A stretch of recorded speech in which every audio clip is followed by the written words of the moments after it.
Ya. Bien, chiquillos, continuamos. Ya. Quería asegurarme de que estaba grabando. Estoy grabando, ¿no es cierto? Sí. Ya. Bien, chiquillos, me voy a... La discusión que se armó fue bien entretenida, pero tenía que ver con un aspecto que es... del cual uno supone que ustedes...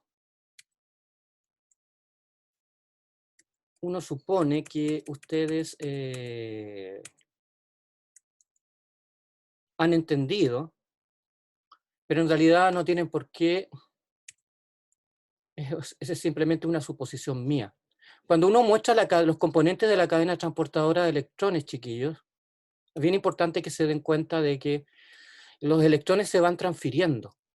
Eso significa que lo que estuvo reducido un momento después ya está oxidado, porque cuando le pasó los electrones al siguiente mediador, se oxidó. Miren, por ejemplo, aquí tenemos el succinato. El succinato es una forma reducida, Profe, ¿sí? ¿sabe si soy el único a lo mejor que se le queda pegada a la imagen?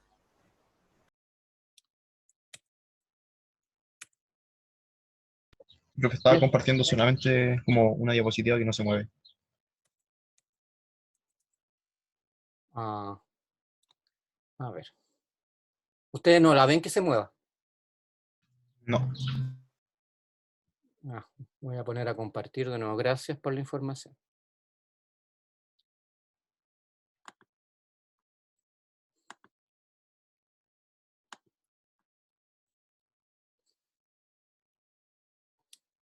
¿Se mueve ahí?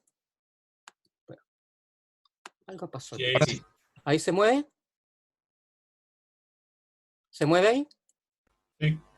Ya. Lo que trataba de decirles es que cuando el succinato se une al sitio activo,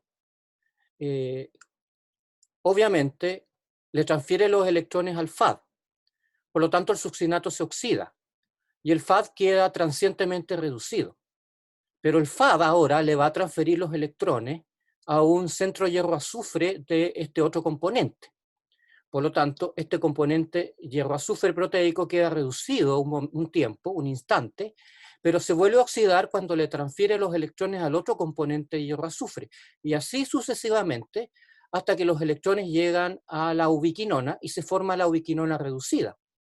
Pero la ubiquinona reducida también dura un tiempo transiente, porque la ubiquinona reducida ahora le va a transferir los electrones al complejo 3, ¿no es cierto? Le va a transferir los electrones al complejo 3, por lo tanto la ubiquinona se va a oxidar. Y lo mismo pasa en el complejo 3, y lo mismo pasa en el citocromo C y en el complejo 4. Lo único que queda permanentemente reducido a través de la cadena transportadora de electrones es el oxígeno molecular, que se reduce a agua. Y aquí ya no hay más transferencia de electrones, porque con esto ustedes ya han podido generar el gradiente de protones que va a servir para la síntesis de ATP. No sé si les queda más claro ahora. Sí, yo creo que sí. Profe, hay una consulta. Dime. Me quedó una duda con los protones que se pasan en el complejo 4. Usted dijo que eran 2 protones por cada 2 electrones. Claro, del NADH. Entonces, en total, al final serían 4, ¿o no? Porque el citocromo C al final adquirió 4 electrones. Claro, claro, pero cuando tú calculas la estequiometría por cada 2 electrones, el complejo 4 transporta 2 protones, no 4. Porque para que transportara 4, tendrías que contar una molécula entera de oxígeno, más 4 protones, para que pasara. ¿Ya? Por eso que la estequiometría, por cada 2 electrones del complejo 4, no son 4 protones, son 2 protones transferidos. Ya, ok. Bien. Ya. Entonces, como la cadena transportadora de electrones es simplemente un sistema donde los electrones fluyen y van pasando de componente en componente, finalmente llegan al oxígeno y el oxígeno se reduce a agua. ¿Qué pasa si ustedes cortan el flujo de oxígeno a la mitocondria? Simplemente se van a morir porque cuando ustedes cortan la cadena transportadora de electrones, ¿qué sucede con el gradiente de protones? Se pierde. Se pierde el gradiente de protones. Ahora, lo que vamos a ver ahora se relaciona con la síntesis de ATP. La síntesis de ATP, llamada también fosforilación oxidativa, básicamente se define como la síntesis de ATP acoplada al flujo de electrones de la cadena respiratoria. Entonces, tal como dice acá, es la síntesis química de ATP impulsada por el proceso de transferencia de electrones desde el NADH al oxígeno, pensando que estamos utilizando el componente 1, el 1, el 3 y el 4. Entonces, ¿por qué es importante mantener la cadena transportadora de electrones?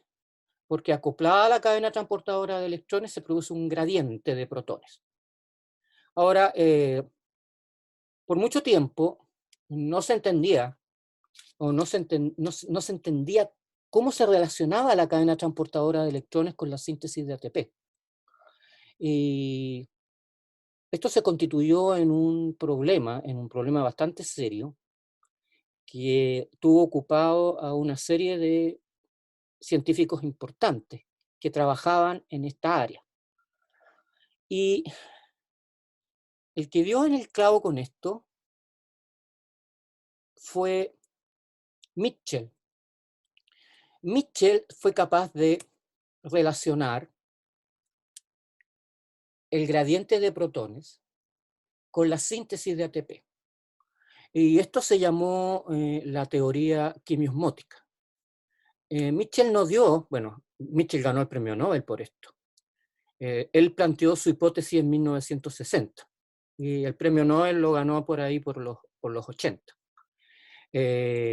o quizá un poquito antes.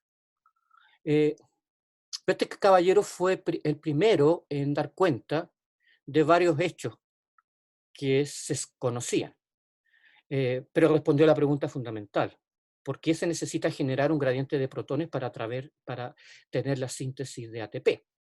Y nosotros en esta clase quedamos en el gradiente de protones, pero no explicamos cómo se producía la síntesis de ATP. Y eso es lo que vamos a hacer ahora.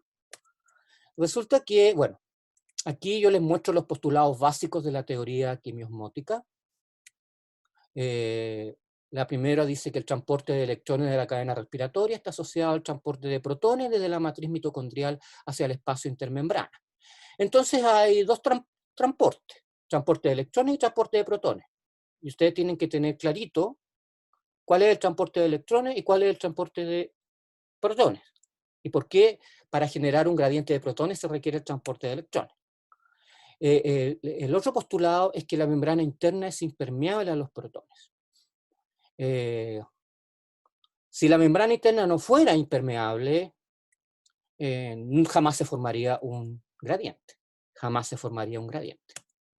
Y lo otro importante es que se conserva la energía de oxidación de los procesos metabólicos en forma de potencial electroquímico, ya que se genera un gradiente electroquímico de protones. Y por favor, chiquillos, vamos a hablar de un gradiente electroquímico. Y los gradientes electroquímicos en fisicoquímica tienen dos componentes. El primer componente es la diferencia de concentración, o gradiente de concentración. Y el segundo componente es el potencial eléctrico que se establece a través de la membrana.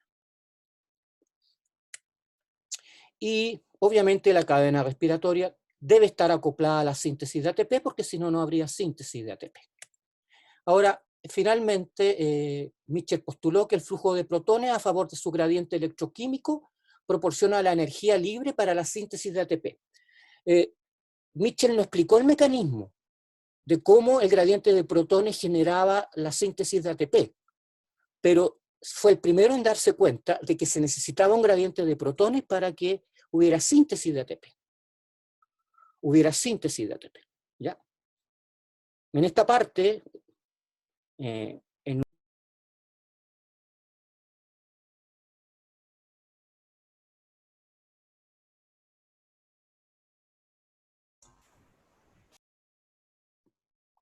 yo Sí, usted. algo hice. Volvamos a la clase. Apreté algo ya. ¿Me están viendo? ¿Me están oyendo? Sí. Entonces, se establece un gradiente electroquímico de protones entre el espacio, entre la matriz mitocondrial y entre el espacio intermembrana, que están separados por la membrana interna de la mitocondria, que es impermeable a los protones.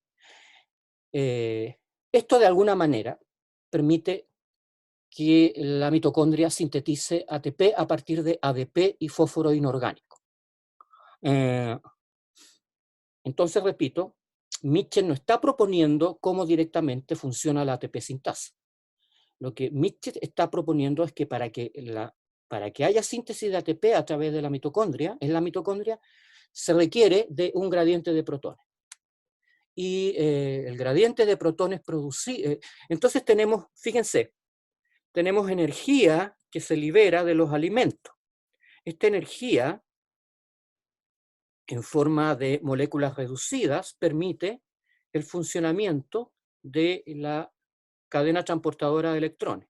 Y la cadena transportadora de electrones genera un gradiente de protones, y este gradiente de protones es el responsable de la síntesis de ATP.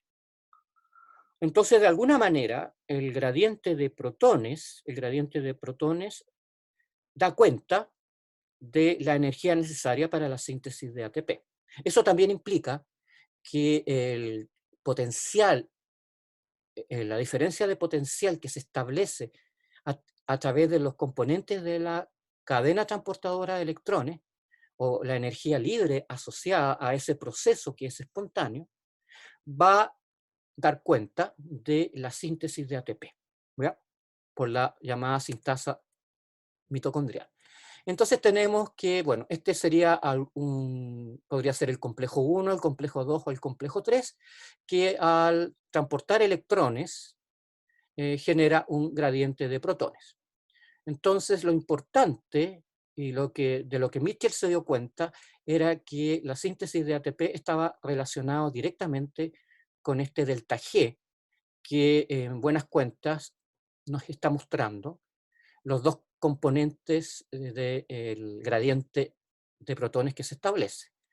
La diferencia de pH, que sería esta parte, y el otro sería el potencial de membrana, porque cuando ustedes separan carga, cuando se separa carga a través de una membrana, ustedes generan un potencial de membrana, que está dado por los iones que existen a un lado de la membrana interna de la mitocondria. Y además de los protones, hay otros iones. Hay iones sodio, hay iones potasio dando vuelta por ahí. Por lo tanto, estos otros iones también dan cuenta del potencial eléctrico. Y esos iones que crean este componente, esta diferencia de potencial eléctrico, también favorece la síntesis de ATP. Bien, dicho eso, entonces vamos a tener que explicar, bueno, esto es más o menos lo mismo que ya les dije, vamos a tener que explicar cómo la ATP sintasa aprovecha este gradiente de protones, este gradiente electroquímico de protones, para sintetizar ATP. Y la respuesta está dada por el estudio en detalle de la ATP sintasa. Y este fue un segundo premio Nobel. Se los voy a mostrar. Bueno, Resulta que ya Mitchell se había dado cuenta de que la síntesis de ATP estaba dado por el gradiente de protones. Y la pregunta es, ¿quién sintetiza el ATP? La ATP sintasa. Entonces, esta enzima que tiene, es bien entretenida, es bien compleja, tiene un montón de subunidades, pero se diferencia básicamente en dos subunidades principales, la F0, que son los componentes que están asociados a la membrana interna de la mitocondria, y el F1, que es como el botoncito que le llama a alguna gente, el lollipop de la sintasa, que está en contacto con la matriz mitocondrial. Entonces, esta proteína, que es una enzima, es capaz de sintetizar ATP. ¿Pero cuándo va a sintetizar ATP? Va a sintetizar ATP cuando los protones se muevan a través de un canal que existe asociado a la F0. Los protones van a salir por un ladito del botón y este flujo de protones a través de este canal le va a permitir a la F1, que es la parte catalítica de la enzima, sintetizar ATP a partir de ADP y fosfato inorgánico. Eso es básicamente lo que ocurre en la mitocondria. Entonces, una vez más, es el gradiente de pH, el gradiente de concentración de protones y el potencial eléctrico, lo que favorece que se forme un gradiente de manera tal de que la concentración de protones sea mayor acá, en el espacio intermembrana, que en la matriz mitocondrial. Esto permite que los protones de manera espontánea se devuelvan a través de la F0 de la ATP sintasa y hacen que la F1 sintetice ATP, por un mecanismo que por mucho tiempo permaneció absolutamente desconocido. No se entendía bien cómo la ATP sintasa podía sintetizar ATP. Hasta que llegó este caballero, Paul Boyer, que en los años 90 resolvió el problema, y fíjense que ganó el premio Nobel por esto. Esto significa que la síntesis de ATP a nivel de la mitocondria, a la larga significaron 2 premios Nobel. Se dieron en épocas distintas, pero de ahí ustedes tienen que tomarle el peso a esta materia. Entonces, les presento la ATP sintasa, tal como la describió Boyer. La ATP sintasa, llamado también complejo 5, a mí no me gusta mucho ese nombre, prefiero llamarla ATP sintasa, pero bueno,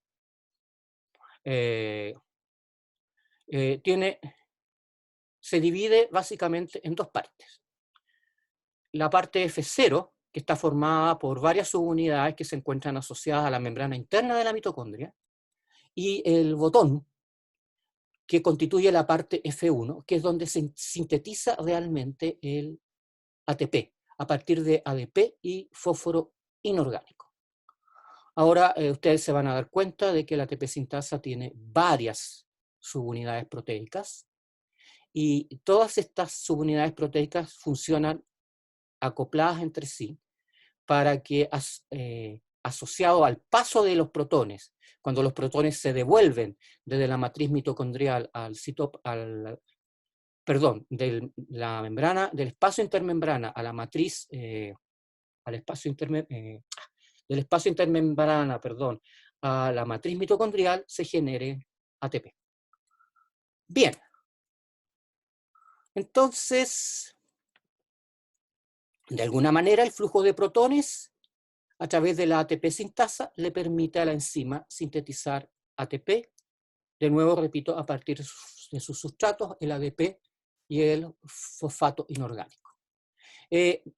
Aquí les muestro los componentes de F1 y F0 para que se den cuenta de que son bastante complejos. Esto está derivado, esto es simplemente la estructura tridimensional, se deriva de una ciencia de la biología que es muy importante, que es la cristalografía.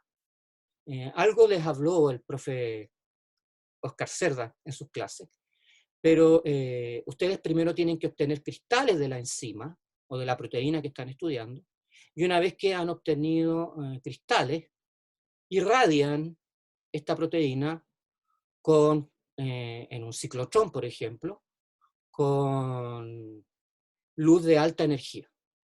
Pueden ser rayos X o incluso rayos gamma.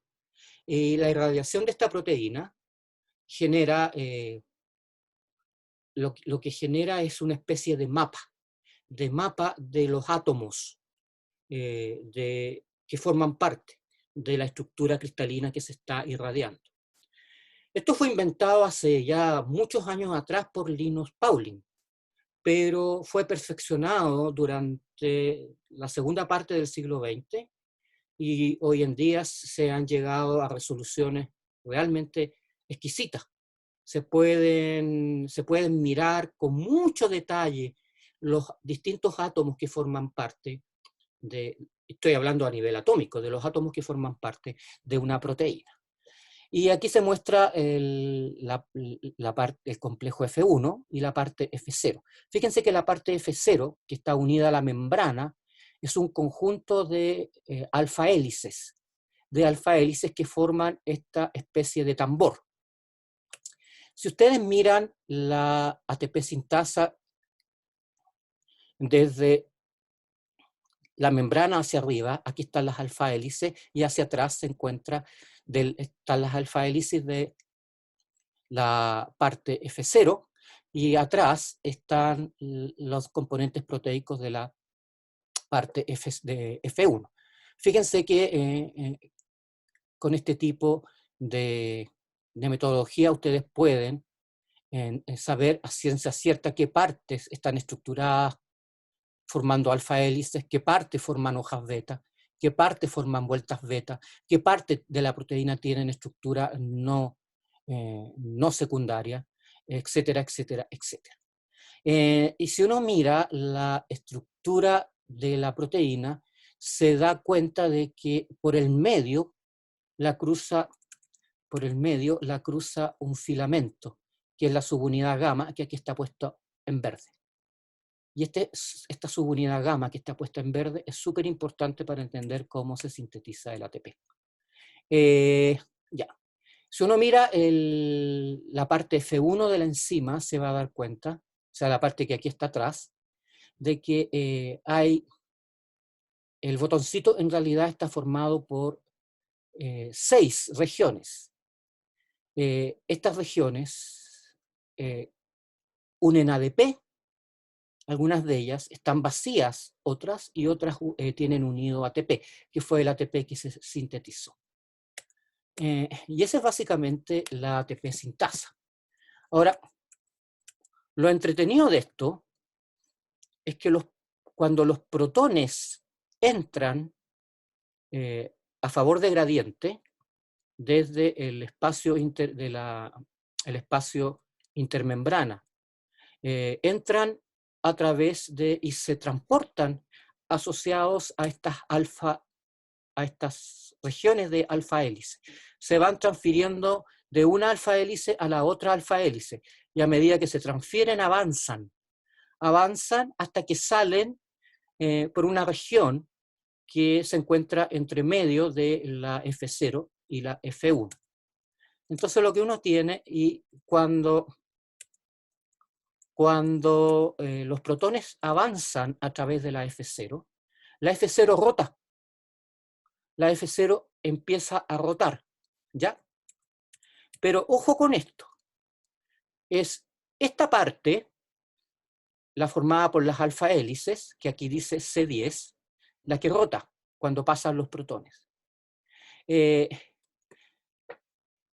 Esta otra parte, la de los botones, las subunidades alfa y beta no rotan, pero la subunidad gamma que está pegadita a esta subunidad epsilon rota cuando la F0 rota.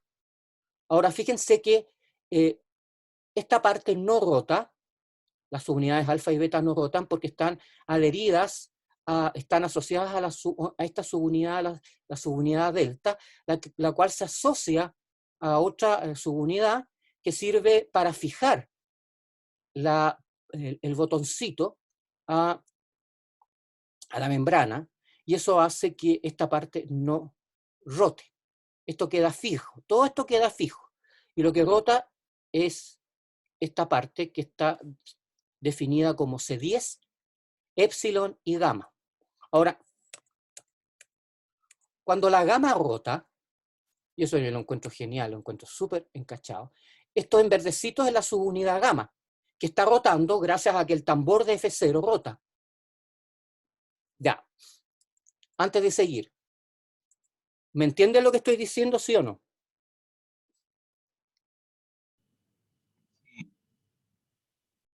¿Sí o no? Y Ya.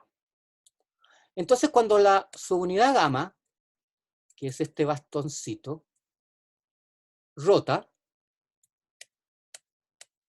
produce cambios conformacionales en las subunidades alfa y beta. Por ejemplo, cuando el bastoncito de la subunidad gamma se enfrenta a la subunidad beta, que tenía una molécula de ATP, permite que esta molécula salga por un cambio conformacional de esta subunidad beta.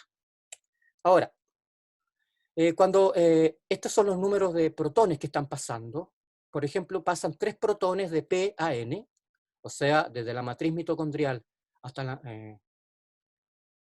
desde el espacio intermembrana hasta la matriz mitocondrial, la subunidad beta ha girado, perdón, la subunidad gamma ha girado. Y ahora se enfrenta a la otra subunidad beta que también suelta el ATP.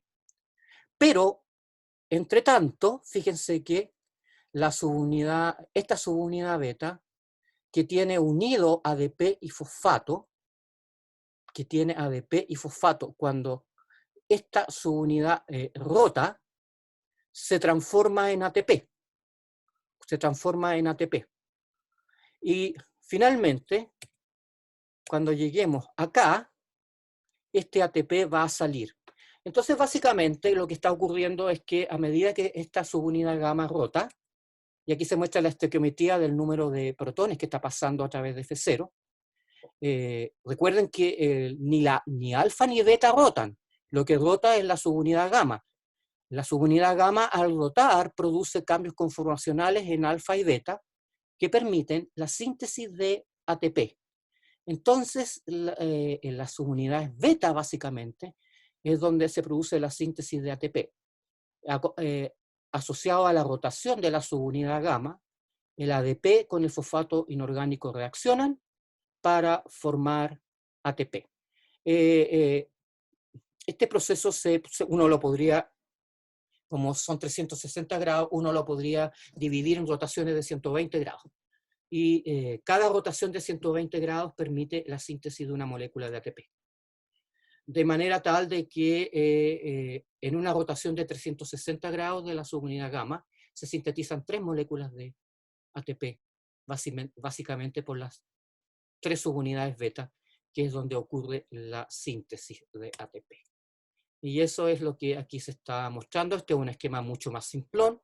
Lo que se está mostrando es que el gradiente de protones permite la rotación de este barrilito de subunidades alfa, lo que permite que la subunidad gamma rote, y cuando la subunidad gamma rota, las subunidades beta unen el ADP y el fosfato y lo transforman en ATP y después lo sueltan.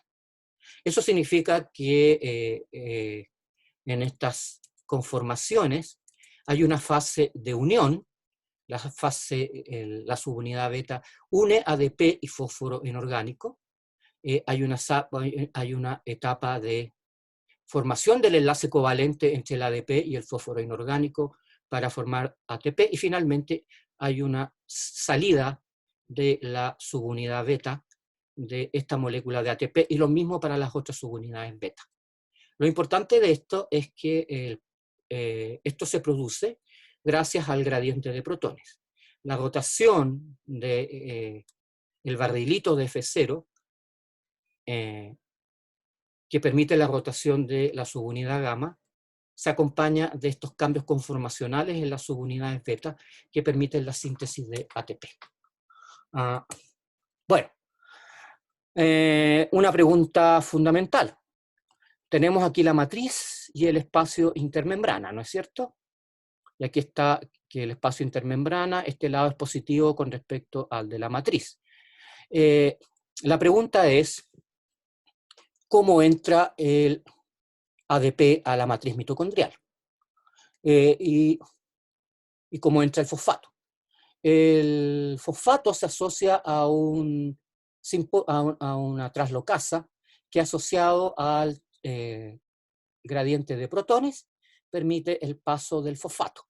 Y el ADP ahora entra contra transporte del ATP. Estas son las dos maneras que tiene la matriz mitocondrial de ingresar el ADP, que es el sustrato fundamental. Una vez que el ADP se transforma en ATP, este ATP puede salir por el mismo espacio donde entró el ADP. Bien.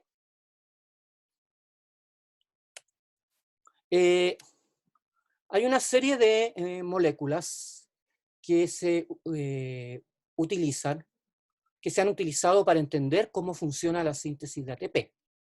Y estoy hablando de moléculas que han tenido importancia biológica por muchos, muchos años. Obviamente son casi todas veneno. La oligomicina es un antibiótico que se une al canal de protones de la F0.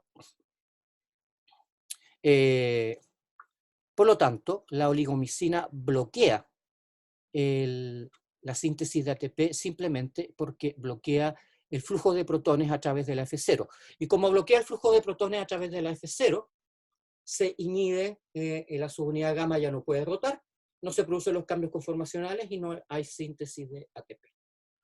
Ahora, ¿qué piensan ustedes que pasará cuando ustedes le agregan oligomicina a una mitocondria? ¿Qué pasará con la cadena transportadora de electrones? ¿Se detiene o no? Se detiene. Se detiene la cadena transportadora de electrones porque ambos procesos están acoplados. Hay una cuestión que yo no les comenté, pero aprovecho anteriormente, pero aprovecho para indicárselos ahora.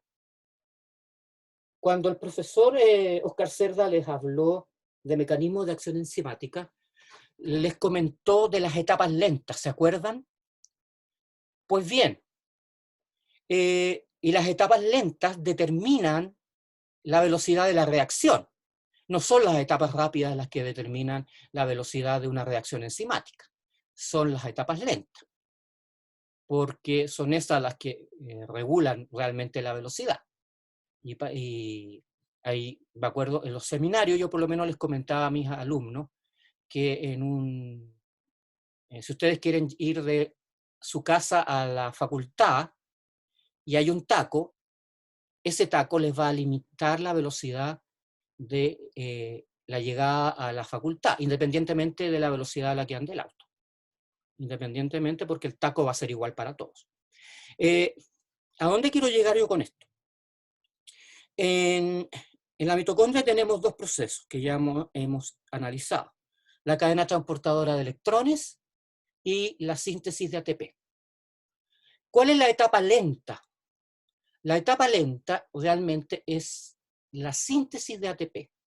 Eso significa que la ATP sintasa determina la velocidad de la cadena transportadora, porque determina, al ser la etapa lenta, la síntesis de ATP le está diciendo al sistema, funcione a esta velocidad, funcione a esta otra velocidad.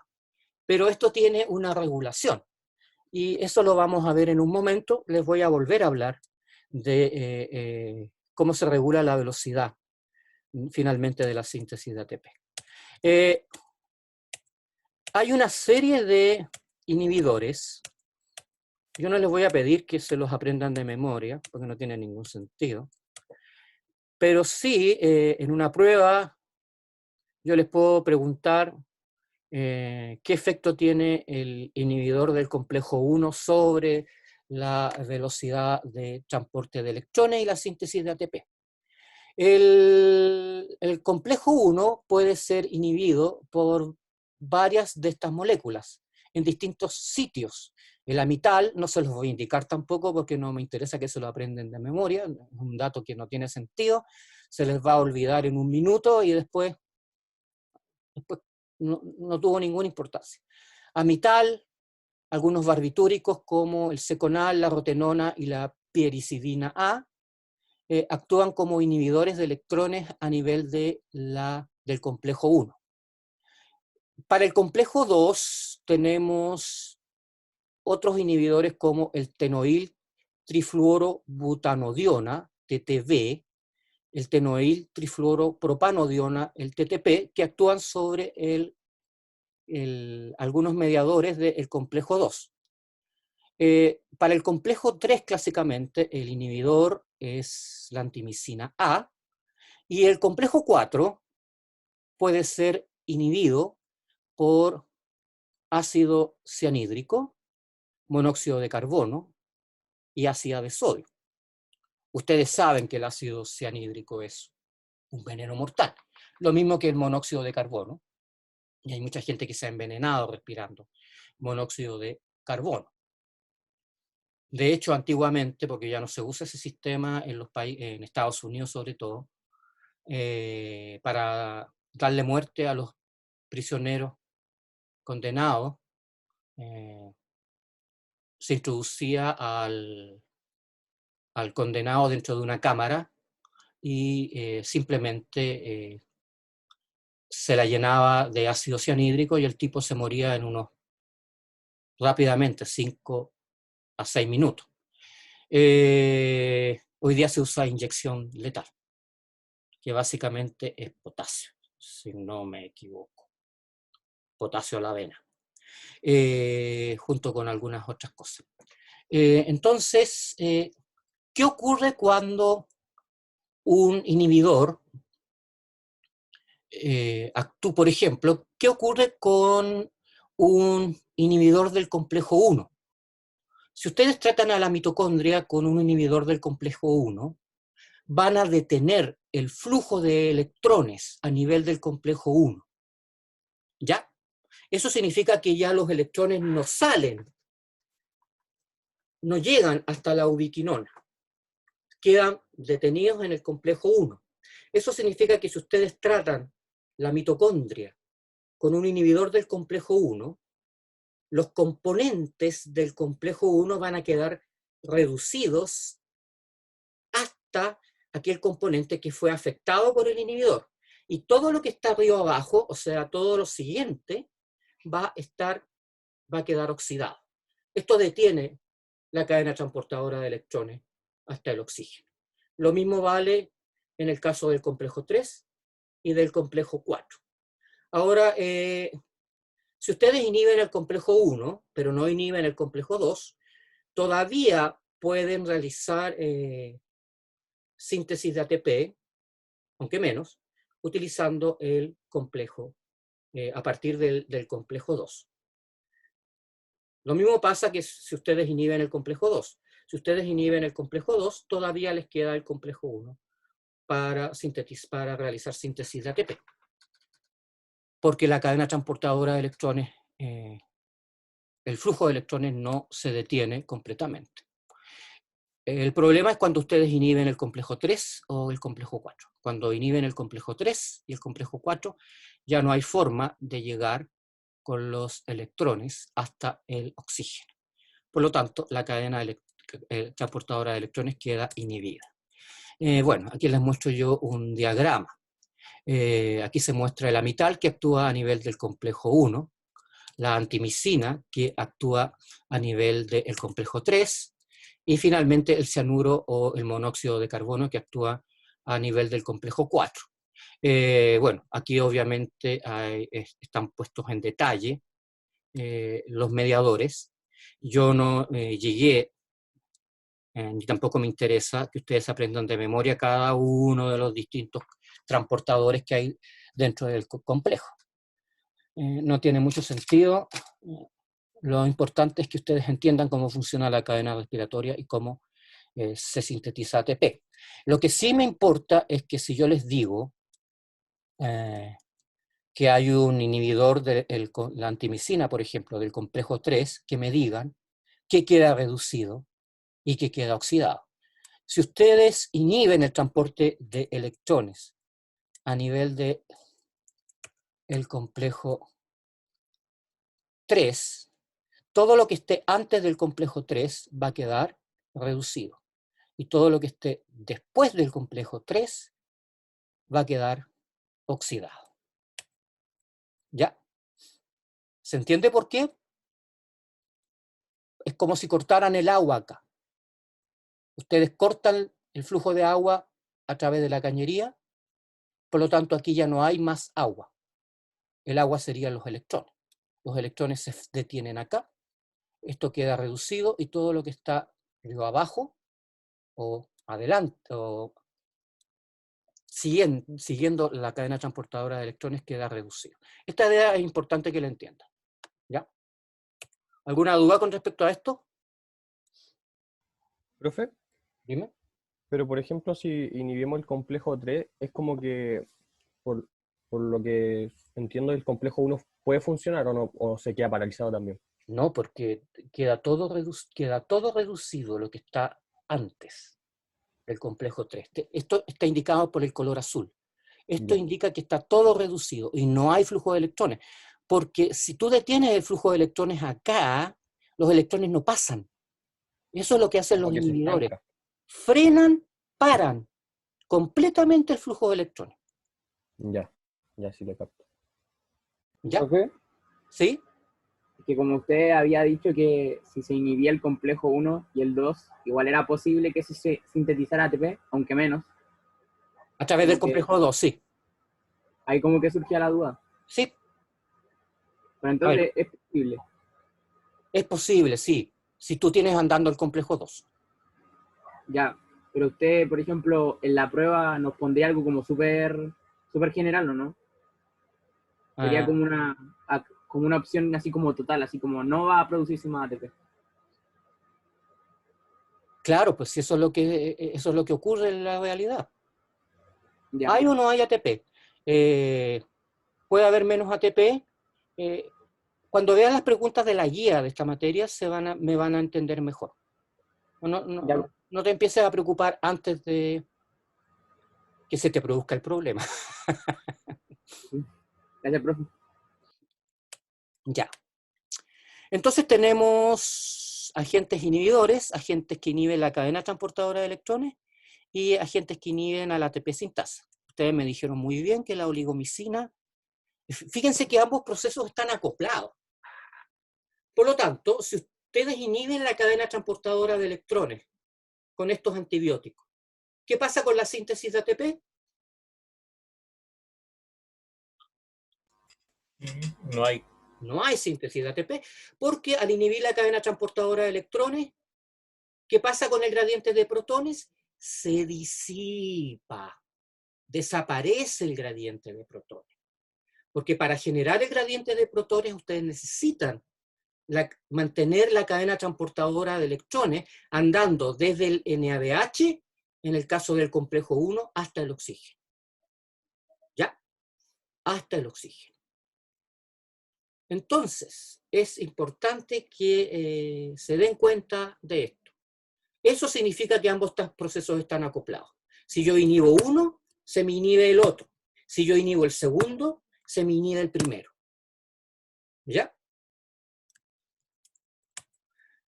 Bueno, hay otros agentes que también tienen efecto sobre la cadena transportadora, fundamentalmente sobre la cadena transportadora de electrones, que son los llamados agentes desacoplantes.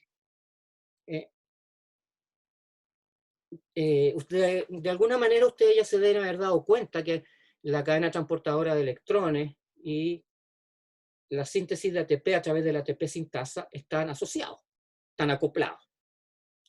Si ustedes separan, desacoplan estos procesos, lo que ustedes van a tener básicamente es un efecto sobre la cadena transportadora de electrones y también sobre la síntesis de ATP, pero vamos por partes. Los agentes desacoplantes por excelencia son aquellos que disipan el gradiente de protones. Chiquillos, cuando yo uso el término disipar el gradiente de protones, y por favor úselo en las pruebas, me estoy refiriendo a que el gradiente de protones desaparece. Y si el gradiente de protones desaparece, la ATP sintasa no va a poder hacer ATP porque no hay flujo de protones a través del F0 desde la membrana interna, del espacio intermembrana a la matriz mitocondrial. ¿Se entiende eso? Sí. Ya, entonces, ¿cómo se disipa el gradiente de protones? Para disipar el gradiente de protones, lo que ustedes necesitan hacer es tirarle a la membrana interna de la mitocondria algo que transporte protones. Y hay básicamente dos tipos de agentes desacoplantes. Los artificiales, como el 2,4 dinitrofenol, y este otro que tiene un nombre bastante más enredado, el FSCP. ¿Qué es lo que hacen estos agentes desacoplantes? El 2,4 dinitrofenol, como es un ácido, puede transportar protones, y como tiene una parte aromática, difunde muy fácilmente desde un lado de la membrana, o sea, desde la matriz mitocondrial, por ejemplo, a la membrana, al espacio intermembrana, o desde el espacio intermembrana a la matriz mitocondrial. Por lo tanto, lleva protones de un lado a otro. Y si la concentración de 2,4 dinitrofenol es relativamente alta, ustedes van a disipar el gradiente de protones. ¿Por qué? Porque este ácido débil va a llevar protones de un lado al otro y va a igualar las concentraciones, o mejor dicho, el potencial de electroquímico para los protones a ambos lados, y la F0, la F0 ya deja de pasar protones a través de la F0, por lo tanto la F1 no puede sintetizar ATP. Lo mismo pasa con el FSCP, que también actúa como un ácido relativamente débil y que lleva protones de un lado al otro. Ahora hay otros desacoplantes que transportan, por ejemplo, potasio. Esos no necesariamente afectan a los protones, pero afectan el potencial de membrana porque modifican el potencial de membrana. Por lo tanto, disipan el potencial de membrana, y al disipar el potencial de membrana, recuerden que el potencial de membrana tiene dos componentes, la gradiente de protones y el potencial de membrana propiamente tal, mejor dicho, recuerden que el gradiente electroquímico de protones tiene dos componentes, la concentración de protones, la diferencia de concentración de protones, y el potencial de membrana. Si ustedes disipan el potencial de membrana, alterando la concentración de otros iones, potasio por ejemplo, ustedes también pueden generar un desacoplamiento. Ahora, bueno, y hay unos desacoplantes naturales. No sé si han escuchado hablar de la termogenina. La termogenina es una proteína que se expresa en ciertos tejidos y que permite el paso de protones. Por lo tanto, disipa el gradiente de protones cuando la termogenina se expresa en las mitocondrias de estos tejidos. Y al desacoplar la cadena transportadora de electrones de la síntesis de ATP, lo mismo pasa con los otros desacoplantes. ¿Cómo se libera la energía del gradiente de electrones? Se libera como calor. Se libera como calor. Yo no sé si ustedes han escuchado hablar de la grasa parda. La grasa parda es un tejido que está presente en animales que hibernan y también en los niños recién nacidos. Entonces los niños recién nacidos, gracias a esta proteína, tienen la propiedad de poder, al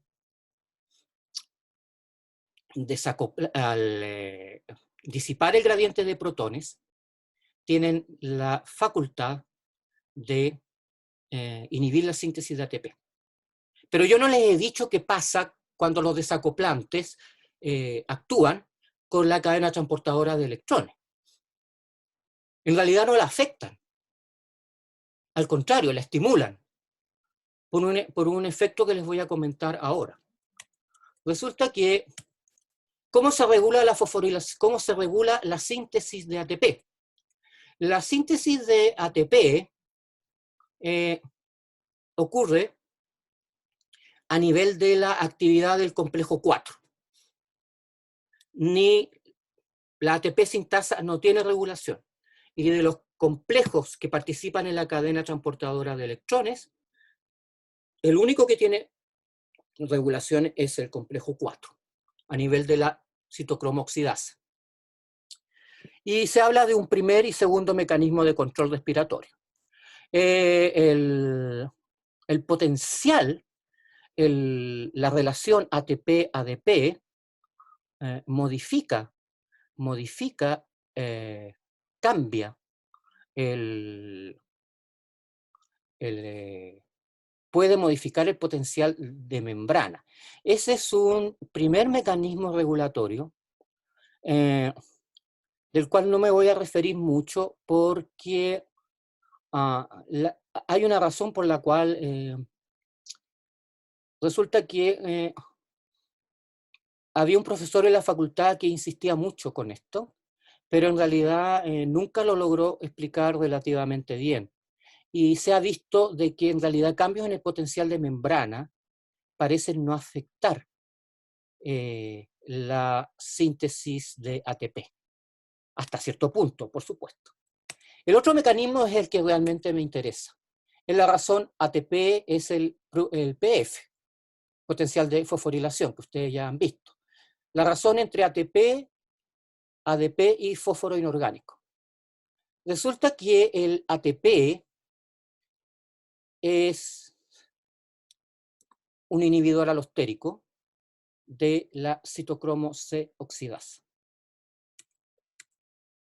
Se une a la subunidad 4 del complejo, perdón, se une al complejo 4, a la subunidad 4 del complejo 4, valga la redundancia, y funciona como inhibidor alostérico.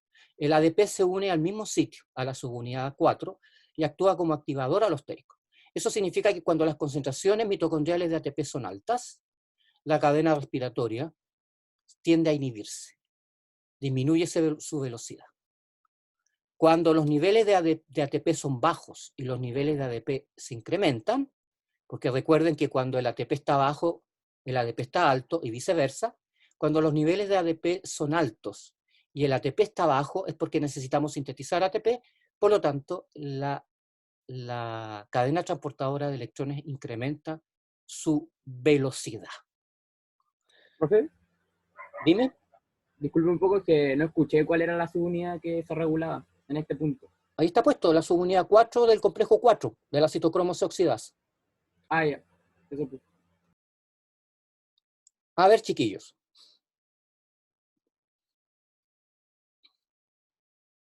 Una pregunta. ¿Qué pasa con la producción de ATP cuando la mitocondria es tratada con un desacoplante? Se disipa el gradiente de protones, por lo tanto la síntesis de ATP Se para. se inhibe. Muy bien. Entonces, ¿qué pasa con los niveles de ATP? Si no hay producción de ATP. Bajan. Bajan. Y los niveles de ADP se incrementan. Por lo tanto, la cadena transportadora de electrones se estimula. Cuando ustedes tratan la mitocondria con un agente desacoplante, ustedes observan una inhibición de la síntesis de ATP, pero una estimulación de la síntesis de la velocidad de la cadena transportadora de electrones. De la velocidad de la cadena transportadora de electrones. En este sentido, ustedes lo pueden ver de varias maneras. Una explicación La más simple es esta. El ATP actúa como inhibidor del complejo 4 y el ADP actúa como estimulador del complejo 4. Otra manera de verlo es que cuando ustedes inhiben la síntesis de ATP, como la velocidad de síntesis de ATP es menor que la velocidad de transporte de electrones, porque es la etapa limitante, resulta que cuando ustedes inhiben la síntesis de ATP, le sueltan el freno a la cadena transportadora de electrones, porque están eliminando la etapa lenta. Al eliminar la etapa lenta, la cadena transportadora de electrones incrementa su velocidad. Y quiero que esto me lo entiendan bien. Si yo tengo dos procesos que están acoplados, la velocidad de uno regula al otro. Por lo tanto, los dos procesos van a funcionar en sincronía con respecto a sus velocidades. Si yo tengo un proceso que es limitante, la síntesis de ATP, la cadena transportadora de electrones, la velocidad del transporte de electrones a través de la cadena va a estar limitada por la velocidad de síntesis de ATP. Eso significa que si la velocidad de síntesis de ATP se incrementa, muy probablemente la velocidad de la cadena transportadora de electrones se va a incrementar. Si una disminuye, la otra también va a disminuir. Cuando ustedes inhiben la síntesis de ATP, frenan, eliminan el freno de la etapa limitante y la cadena transportadora de electrones se estimula. Esa es una razón. Si me dieran esa razón ante una pregunta como esta, estaría bien contestada. Lo otro es que me digan que, bueno, como el ATP es un inhibidor del complejo 4, si el desacoplante me disipa el gradiente de protones, no va a haber síntesis de ATP, la síntesis de ATP va a caer, se va a incrementar el ADP es inhibidor, la inhibición va a estar disminuida, la estimulación por ADP va a estar estimulada, por lo tanto, cada vez que ustedes traten la cadena, la mitocondria con un desacoplante, ustedes van a tener un incremento en la velocidad. ¿En la velocidad de qué? De la síntesis de la cadena transportadora de electrones. La velocidad de síntesis, perdón, la velocidad de la cadena transportadora de electrones. Bien, la hormona, esto es más bien una información, es una cuestión más general, información general para ustedes. La hormona tiroide se une a la subunidad 5A del complejo 4, o sea, la citocromo C oxidasa, y desplaza al ATP de la subunidad 4.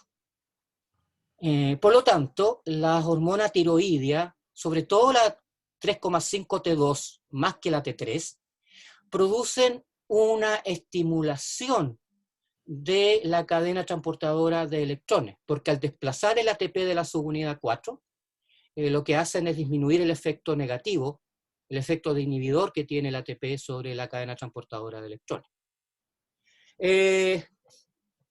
¿Esto a raíz de qué? A raíz de que antiguamente, ahora ya no se hace afortunadamente, a la gente que quería adelgazar, le daban hormona tiroidea. El problema es que no es llegar y dar hormona tiroidea así como así. Y ante los problemas clínicos que se produjeron, que fueron bastantes, este tipo de tratamiento se eliminó. Bien, eso sería todo, chiquillos. ¿Tienen alguna duda con respecto a la materia? Dime. La subunidad alfa de la ATP sintasa no produce ATP. No. Y en la ATP sintasa para generar ATP, ¿Sí? solamente salía que llegaban los protones, pero ¿hay electrones ahí No, o no? no tienen, a ver. ¿Para qué es la cadena transportadora de electrones? Para generar un gradiente de protones. Los electrones no tienen nada que ver con el funcionamiento de la ATP sintasa. son los protones. Los protones al devolverse hacen que el F0 rote la subunidad gamma y se produzca, y la subunidad beta pueda sintetizar ATP. Cuando los protones pasan a través del F0, a través de este complejo de alfa hélice, en realidad se van transfiriendo los protones de una alfa hélice a otra alfa hélice, y eso les permite a los protones avanzar, de manera tal que la F0 funciona como un canal de protones.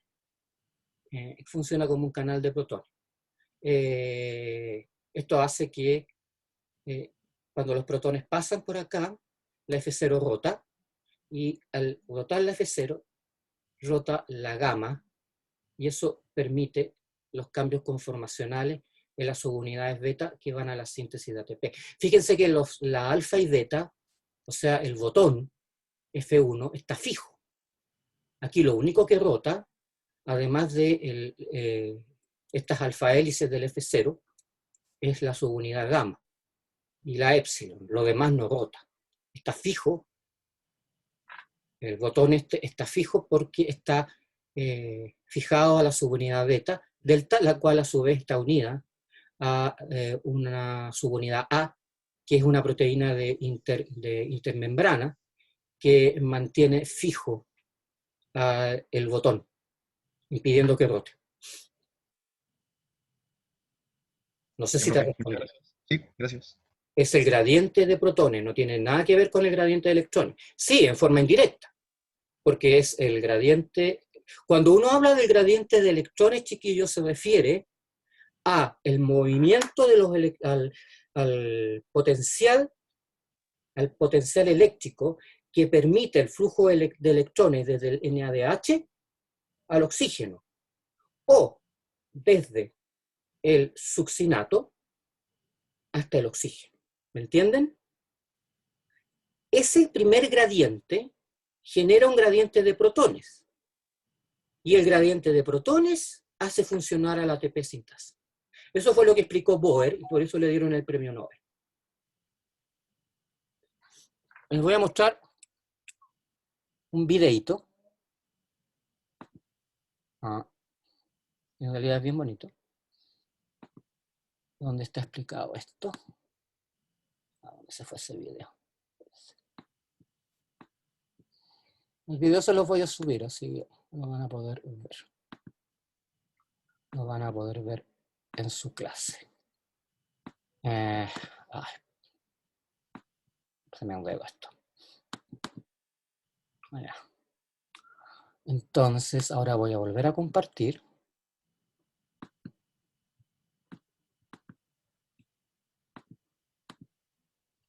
Fíjense ustedes, está en español. El complejo ATP sintasa es una enzima que funciona de manera similar a una turbina.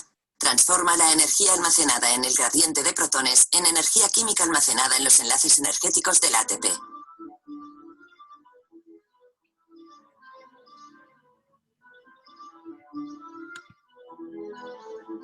El flujo de protones fluye hacia el interior celular a favor de su gradiente electroquímico gracias a un rotor ubicado en la membrana. Parece que los protones fluyen a través de una entrada abierta a un lado de la membrana y se unen a las subunidades del rotor.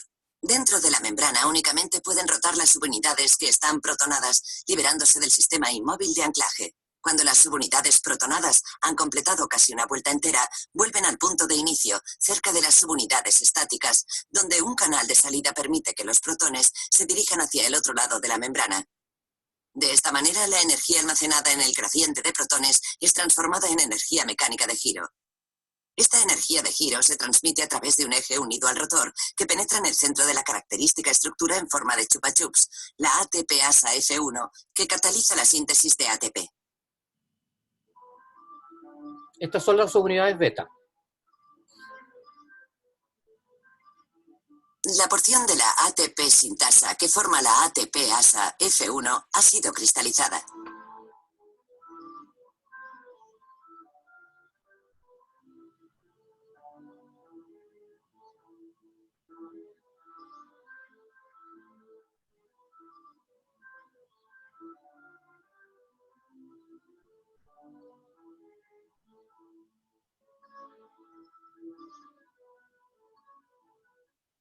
Su estructura molecular muestra que la posición del eje central influye en la conformación y disposición de las subunidades vecinas. Estos cambios son los que dirigen la síntesis de ATP a partir de ADP. En este modelo animado se ordenan los distintos estados conformacionales siguiendo una secuencia temporal durante la rotación del eje central. El eje central es la gama.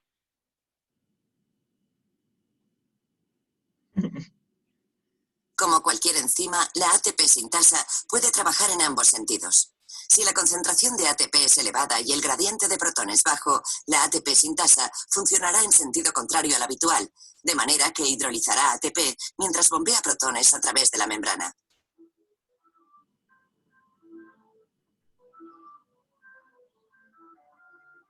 O sea, el mecanismo es reversible. Para demostrar la rotación del eje central, se diseñó un experimento en el que se unió experimentalmente un filamento corto de actina fluorescente a una unidad de ATP-asa F1. El filamento fluorescente se podía visualizar con ayuda del microscopio. Cuando se añade ATP, se observa que el filamento empieza a girar, demostrando de manera directa las propiedades de esta extraordinaria máquina molecular.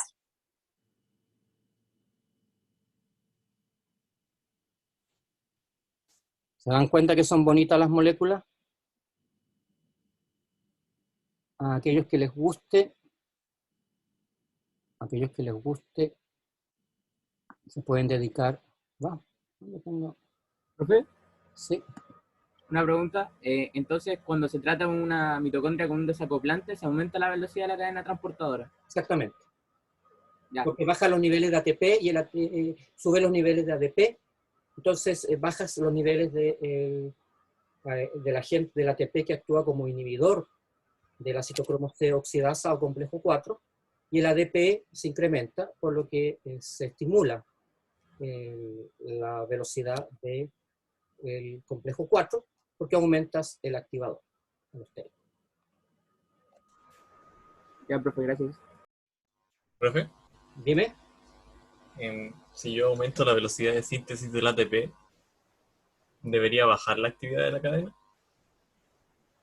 Si yo aumento la síntesis de ATP, no necesariamente, porque ambos procesos están acoplados.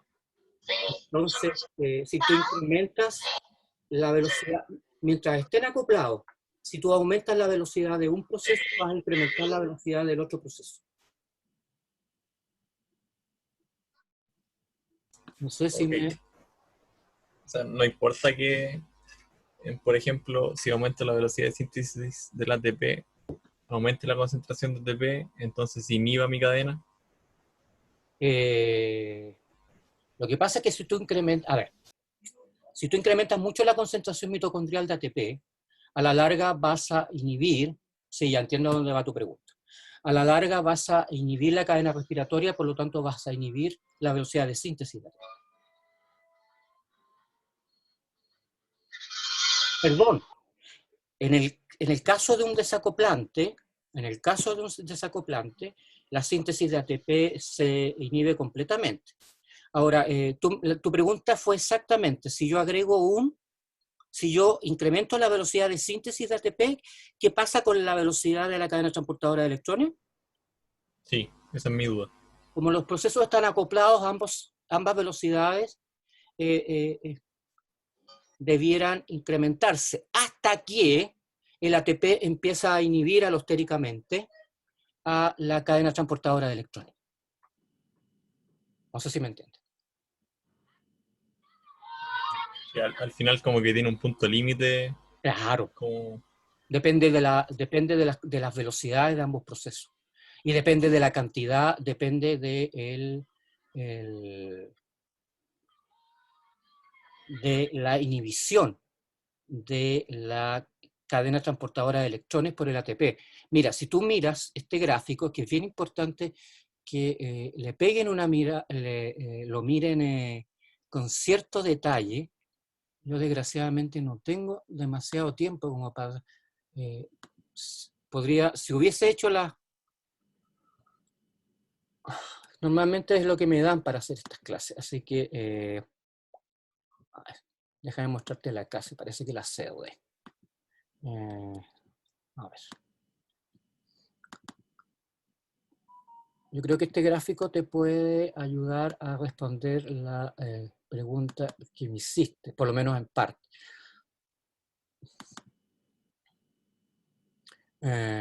Clases.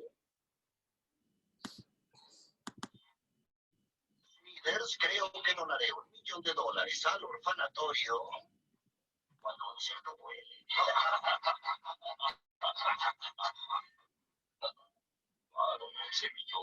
Cierren el micrófono por ahí, chiquillos, ¿ya?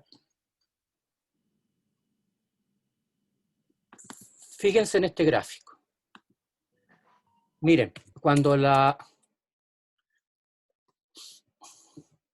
esta relación alcanza el nivel de 1, más o menos, la inhibición es máxima. Y la síntesis... No lo veo. Ay, perdón. Claro, pues si no compartimos.